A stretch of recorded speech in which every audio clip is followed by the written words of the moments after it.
안녕하세요 여러분. 아마 이게 새해 첫 영상이 될 것 같은데 지금은 1월이지만 3월이 또 금방 되잖아요. 딱 3월 하면은 또 개강 시즌이다 보니까 여러분이 제가 학교를 오래 다녀서 그런 건지 아니면 대학생 컨텐츠가 많아서 그런 건지 모르겠지만 그런 질문 되게 많이 하세요. 20살 때 꼭 이거는 해야 된다. 아니면 좀 미리 그때 알았다면 좋았던 것들이 뭐가 있는지. 그래서 이번 영상에서는 좀 특별하게 조금이라도 더 빨리 알았더라면, 더 일찍 알았더라면 좋았을 것들이라는 주제로 한번 얘기를 해보려고 하는데요. 실질적인 얘기들을 해보고 싶긴 한데 제가 의도하는 대로 잘 흘러갈지는 모르겠지만 아무튼 시작해보도록 하겠습니다. 학교를 다니면서 나름대로 차곡차곡 쌓아온 저의 노하우라고 하긴 좀 그렇고 약간의 팁 같은 걸 알려드리면 좋을 것 같아가지고 정리를 쭉 해왔는데, 대학 생활에 대한 전반적인 것들, 정말 기본적인 거, 이건 다 알아야 된다 하는 것들 이미 영상으로 정리를 해놓은 게 있기 때문에 그거는 여기 위에 카드 클릭해서 봐주시면 될 것 같고요.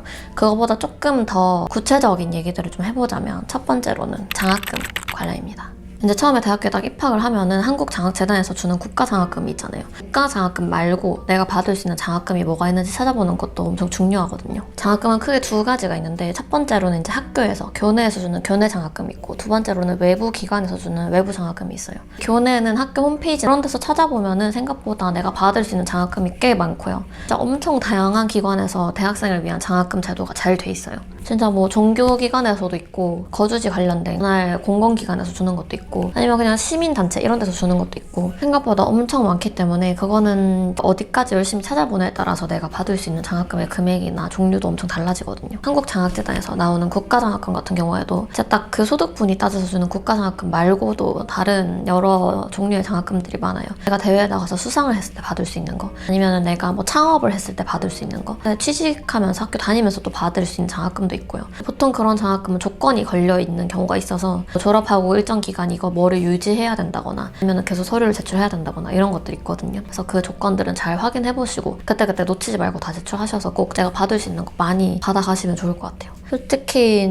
서울에 있는 사립대학교들은 좀 많이 비싸잖아요. 이게 또 예체능이거나 이공계열일수록 비싸기 때문에 그런 것들 잘 찾아보시면은 생각보다 등록금을 많이 절약을 할 수가 있다. 그 돈을 세이브해서 이제 나의 생활비로 쓰거나 아니면 자기개발 비용으로 쓰거나 할 수 있는 거니까. 그리고 내가 어디서 수상을 한 거나 아니면 좀 성적을 잘 받았거나 이런 걸로도 중복해서 수혜가 가능한 장학금도 있고요. 물론 중복 안 되는 것도 있지만 그런 것들 놓치면 너무 아깝잖아요. 잘 찾아보시면 분명히 최소 하나는 있을 거예요. 내가 받을 수 있는 장학금이. 저는 입학했을 때 찾아서 나름 받았다고 생각했는데 생각보다 제가 모르는 부분들이 많더라고요. 그래서 이게 조금 아쉬워가지고 들을 수 있는 거 많으니까 그런 것들 꼭 알아보시고 알차게 받으시면 좋을 것 같아요.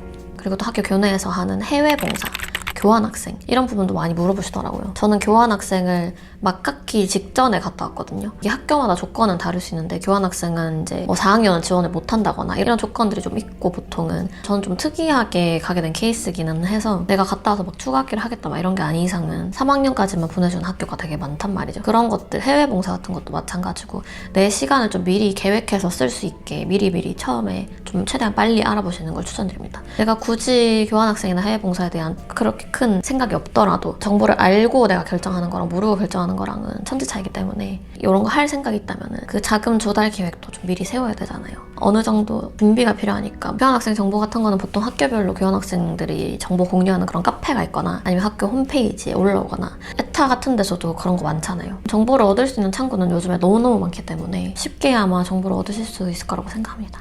저는 교환학생을 1학년 끝나고 나서 원래 가려고 했다가 불발이 되고 아예 마음을 놓고 있다가 4학년에 갑자기 가게 된 케이스라서 준비를 좀 못해서 간 게 조금 아쉽더라고요. 그런 부분들도 준비를 미리 하시면 조금 더 알찬 경험을 하실 수 있지 않을까. 근데 저는 제가 경험한 것들 위주로 좀 말씀을 드리는 거기 때문에 각 사람마다 뭐 처한 환경이나 상황에 따라서는 다를 수는 있겠죠. 그런 것들은 좀 유념해서 얘기를 들어주시면 좋을 것 같고요. 그 다음에는 이제 복수전공, 부전공 관련해서인데요. 제가 복수전공을 같이 했다 보니까 그래서 좀 졸업하는 데까지 시간이 오래 걸린 것도 있긴 하거든요. 보통 복수전공 또는 부전공을 하면은 채워야 되는 학점수가 내 전공만 들었을 때랑 또 그게 좀 달라요. 저희 학교 같은 경우에는 복수전공을 하면은 딱 반반 잘라가지고 하거든요. 예를 들어서 전공 필수를 48학점을 들어야 졸업이 가능한데 복수전공을 하면은 반 나눠서 주전공 24학점, 복수전공 24학점 이렇게 채워야 된다거나 아니면 거기에 플러스 알파로 채워야 되는 요건들, 그런 학점들이 있다거나 이건 학교마다 너무 달라가지고 제가 확실하게 말씀드리기는 좀 애매하긴 한데, 그러니까 저는 처음에 복수전공을 왜 시작을 하게 됐냐면 이 복수전공을 하면은 이 학위가 나온다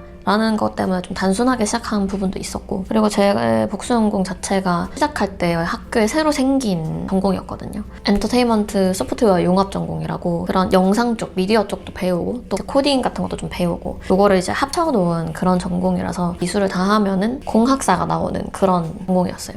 영상 쪽이나 이런 프로그램 다루는 것들을 좀 배우고 싶어가지고 이수를 한 것도 있었는데, 이게 저의 졸업을 이렇게 맞게 될 줄은 몰랐죠.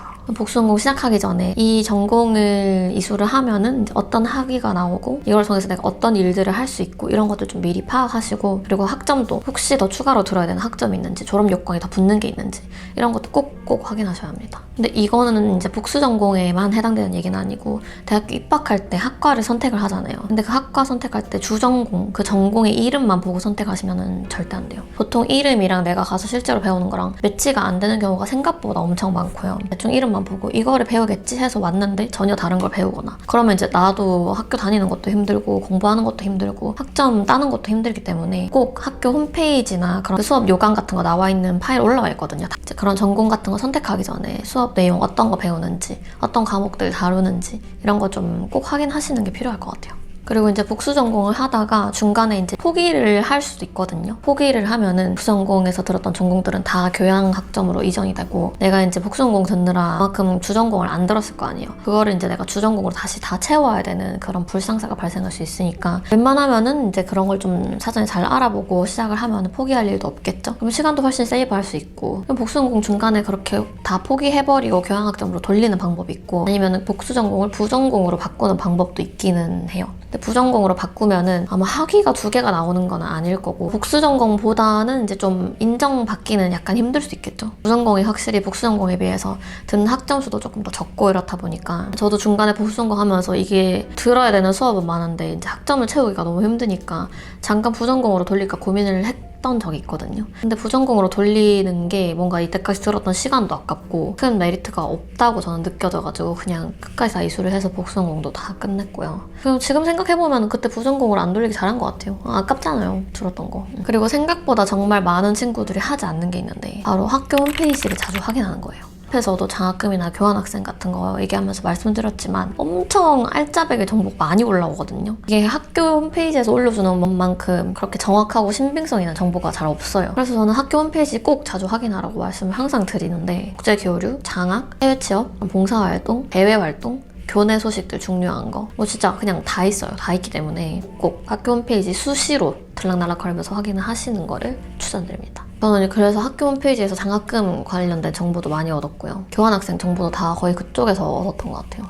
이제 보통 3학년 2학기부터 다들 이제 취준을 시작하잖아요. 그때는 이제 바빠진단 말이죠. 학점도 챙겨야 되고, 뭐 대외 활동이나 이런 교회 활동들도 챙겨야 되고, 이력서도 써야 되고, 포트폴리오 필요하면 그런 것도 만들어야 되고, 이걸 다 동시에 하면서 영어 공부까지 한다? 전 이거 너무 힘들 것 같다고 생각을 해가지고 영어 공부 자격증 이런 것들 미리 따놓으시는 거를 추천드립니다. 그런 것도 보통 이제 그 유효한 기간이 있어서 몇 년마다 다시 갱신을 해야 되긴 하지만, 그런 것들 고려했을 때 2학년 말이나 3학년 초까지 준비를 다 해두면 되게 도움이 될 것 같긴 하거든요. 그리고 이제 그런 어학 성적뿐만 아니라 그냥 내가 회화 공부를 하고 싶다 막 이런 것도 졸업반 돼서 하려면은 막 공인 영어 점수 따야 되고 막 이러는데 회화 공부를 할 시간이 없단 말이죠. 그리고 또 취직하고 이러면은 또 일한다고 공부할 시간이 없고, 그러면은 계속 못하게 되는 거잖아요. 그래서 저는 더더욱 회화 같은 경우에는 좀 미리 틈틈이 해두시는 거를 항상 강력히 추천을 하고요. 특히 이제 또 회화는 내가 선호하는 방식, 나한테 잘 맞는 방식으로 조금씩 재미를 붙여가면서 차근차근 해야지 이게 좀 늘더라고요.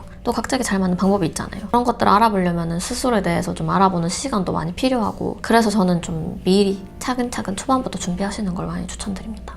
그리고 이거는 제가 제일 아쉽다고 생각했던 부분 중에 하나긴 한데, 학교 밖의 활동에도 관심을 많이 가지는 거. 나는 대학생이니까 학교의 것만 잘하면 돼. 학점 열심히 챙기고 막 이런 것도 너무 좋지만 당연히 해야 되지만, 너무 학교 안의 활동, 학교 안의 사람들, 이런 학교 내부에만 너무 안주하지 말고 바깥으로 나가가지고 다양한 분야에 계시는 다양한 나이대의 사람들을 만나보는 거를 전 추천드립니다. 요즘에는 또 대학생들도 커뮤니티 이런 모임 같은 거에 참석할 수 있는 기회가 엄청 많거든요. 난 일도 안 하고 있고 그냥 대학생인데 저런 자리에 참석해도 될까? 고민하지 마시고 나가서 일하는 분들, 그냥 현직에 계시는 분들, 실무자분들 얘기를 계속 듣고 또 창업하신 분들 얘기도 많이 듣고 이러면은 내가 나중에 뭐 취업을 하든 창업을 하든 다른 무언가를 하든 뭘 하든 정말 많이 도움이 되더라고요. 이제 그렇게 듣고 내가 이제 그 사람들이랑 교류하면서 얻은 인사이트들이 내가 혼자서 집에서 인터넷으로 찾아보는 거 아니면 친구들한테 듣는 거 이런 거랑은 또 다른 종류로 엄청나게 농축된 정말 압축된 밀도 있는 정보란 말이죠. 그래서 이런 것들이 저는 정말 돈 주고도 못 사는 거라고 생각해서 그런 자리가 있으면은 정말 적극적으로 나가서 얘기도 좀 해보시고 그런 걸 추천드립니다. 정말 학교 안에 있을 때는 그게 전부처럼 느껴질 수 있지만 바깥으로 나가면은 정말 아무것도 아닌 경우가 많거든요. 이거는 뭐 어딜 가나 마찬가지겠지만 그래서 좀 더 저는 넓은 곳으로 가서 좀 더 어릴 때부터 그런 경험들을 많이 하시는 거 정말 좋다고 생각하고요. 이런 커뮤니티 중에서 제가 좀 대표적으로 추천하는 거는 헤이주이스 라는 커뮤니티 있고요. 이 내부에서도 정말 다양한 활동들이 많기 때문에 그냥 참가비 내고 이제 일회성으로 참석하는 경우도 있고 살펴보시고 내가 좀 끌리는 거, 내가 해보고 싶은 거 이런 거 있으면 해보시는 것도 전 좋은 경험이 된다고 생각합니다. 이제 이거는 굳이 내 커리어랑 관련돼서 뿐만이 아니라 인간관계에서도 다 적용이 되는 것 같고요. 학교 안의 인간관계에 너무 크게 연연하지는 않되 굳이 누군가를 적으로 만들지도 않는 게 좋은 것 같아요. 저는 생각보다 사회에 나가서 정말 의외의 곳에서 만나는 경우들도 있고요. 그렇기 때문에 이제 굳이 막 너무 그 관계에 매달리지는 않지만 배척하지는 말자. 뭐든지 항상 그 적당한 중간이 제일 힘든 것 같아요. 그쵸? 사람이라는 게 어디 가서 어떤 식으로 인연이 닿을지 모르는 거기 때문에 저는 그렇게 생각하거든요. 내가 굳이 적을 만들어서 나한테 좋을 게 없다. 내가 누군가가 좀 마음에 안 들고 싫더라도 굳이 티낼 필요는 없다. 자연스럽게 거리를 둘 수는 있잖아요. 굳이 너무 그런 관계에 스트레스 받아 할 필요도 없고 그냥 적당히 거리 유지하면서 그냥 모든 관계에 적당한 거리가 필요한 것 같아요. 이게 핵심만 좀 얘기를 하다 보니까 조금 짧게 나올 것 같긴 한데 마지막은 제가 정말 너무 강조하고 싶은 부분인데 경제관념 잡는 거예요. 쉽게 말하면 돈 관리. 보통 청소년기 때부터 가정에서 교육이 좀 잘 이루어지면 좋은 부분이라고는 생각하는데 사실 그런 교육을 받고 자라는 경우는 요즘엔 어떨지 모르겠는데 엄청 막 흔한 일은 아니라고 생각하거든요. 특히 이제 대한민국 입시를 겪는 수험생들이라면 좀 그런 실질적인 부분보다는 어쨌든 입시에 포커스가 많이 되다 보니까 그래서 저는 20살 딱 됐을 때 이런 부분들 많이 공부해두면 좋다고 생각을 하는데 내가 이제 나중에 돈을 벌었을 때 이걸 어떻게 쓰고 이 돈을 어떻게 나한테 좋게 활용할 것인지에 대해서 좀 많이 고민해보는 시간이 필요할 것 같고요. 제가 그때 몰랐던 근데 미리 알았더라면 너무 좋았을 몇 가지 것들을 좀 체크해서 말씀을 드리자면 신용카드랑 체크카드 사용하는 거. 이게 이제 신용카드는 잘못 쓰면 빚쟁이가 될 수 있다, 뭐 신불자 될 수 있다 이런 좀 약간의 무서운 존재잖아요. 체크카드보다는. 그래서 저도 20대 초반에 체크카드를 되게 많이 썼는데 신용카드랑 체크카드를 적당히 같이 번갈아가면서 잘 사용하면은 내 신용도에 엄청 좋은 영향을 줄 수 있거든요. 대학생이 소득도 없는데 신용카드 어떻게 발급받나 라고 하시면은 보통 대학생 때는 이제 알바도 하고 소득이 좀 저는 아예 없지는 않다고 생각해서 이제 그런 부분들 조건 잘 맞추면은 대학생 때도 신용카드 발급이 가능하긴 하거든요. 근데 이제 뭐 당장 신용카드를 써라 이런 게 아니라 어쨌든 내가 나중에 사회에 나가서 일을 하다 보면은 신용카드를 언젠가는 발급받아서 쓰게 될 확률이 높잖아요. 그랬을 때 이거를 좀 잘 알아두고 있다가 똑똑하게 잘 쓴다면은 훨씬 더 정해진 한정된 시간 안에서 효율적으로 뭔가를 할 수 있으니까. 내가 신용카드를 발급받을 수 있는 기점이 온다면 월 한도를 딱 어느 정도 적당한 금액, 내가 이 정도는 한 달에 수입이 좀 줄어도 감당할 수 있다, 충분히 가능하다라는 선, 이거 최소한으로 이렇게 좀 맞춰놓고 이 한도 내에서 이 한도를 넘기지 않게 너무 꽉 채우지도 않게 잘 쓰는 연습을 하는 게 좀 필요하다고 생각하고요. 그런 연습을 하고 나중에 이제 진짜 돈을 벌기 시작하면은 한도를 조금 늘려서 내 생활에 필요한 곳에 쓸 수 있는 어른이 될 수 있으니까. 이게 또 신용카드를 잘 쓰고 연체 없이 잘 갚고 막 이런 실적들이 계속 쌓이는 거거든요. 쌓이면은 나중에 내가 조금 더 나이를 먹었을 때 대출을 받을 때 아니면 다른 무언가를 할 때 이제 조금 더 나한테 유리한 조건으로 받을 수 있잖아요. 돈이 필요할 때 신용도가 좋으면은 조금 더 좋은 금리로 대출을 받을 수 있으니까 저는 이런 연습을 조금씩 해보는 거는 나쁘지 않다라고 생각하는 편이긴 하고요. 돈 관련된 얘기다 보니까 살짝 조심스럽기는 한데 저의 개인적인 경험에 비춰서 저는 이런 부분이 조금 아쉽더라 라는 말씀을 드린다는 거 유념을 해주시면 좋을 것 같고요. 그리고 만약에 내가 이미 일을 하고 있다 라고 하시면은 신용카드 썼을 때 소득 공제되는 부분이 있거든요. 회사에서 받는 연봉이 있을 거 아니에요. 그 연봉의 25% 이상을 쓰면은 소득 공제를 받을 수 있어요. 신용카드로. 신용카드를 사용하실 거라면 연봉의 25% 이상은 쓰시는 게 좋다라는 약간의 기본적인 팁 근데 딱 이 25% 선을 맞추는 게 전 좀 중요한 것 같거든요. 이게 25%를 넘어섰을 시점부터는 저는 좀 체크카드를 쓰시는 걸 또 추천드리긴 하는데 신용카드보다 체크카드의 소득공제 비율이 더 높거든요. 체크카드 이제 이자율이 30%인가 그렇고 신용카드는 15%인가? 아마 그 정도 될 거예요. 이게 또 내가 받는 연봉 테이블별로 공제받을 수 있는 한도가 정해져 있기 때문에 이런 것들 잘 체크하시고 내가 이 정도까지는 신용카드로 쓰고 또 이 정도 금액은 체크카드로 써야겠다. 이걸 딱 정해놓고 하시면 실적으로 잘 쓸 수 있겠죠, 돈을. 조금 더 덧붙이자면 신용카드는 내가 정해놓은 한도에서 10% 이상, 50% 미만으로 쓰는 게 제일 신용도에 좋다고 하더라고요. 50% 한도 이상으로 써버렸다 하면은 이제 또 선결제 또는 즉시결제라는 게 있어요. 그런 것들은 이제 내가 현금으로 미리 갚는 거거든요. 카드 값을 내는 날이 있고 그것보다 좀 미리 현금으로 이때까지 내가 채운 한도의 일부 금액을 갚는 거죠. 그렇게 하면은 조금 과소비도 방지를 할 수가 있고요.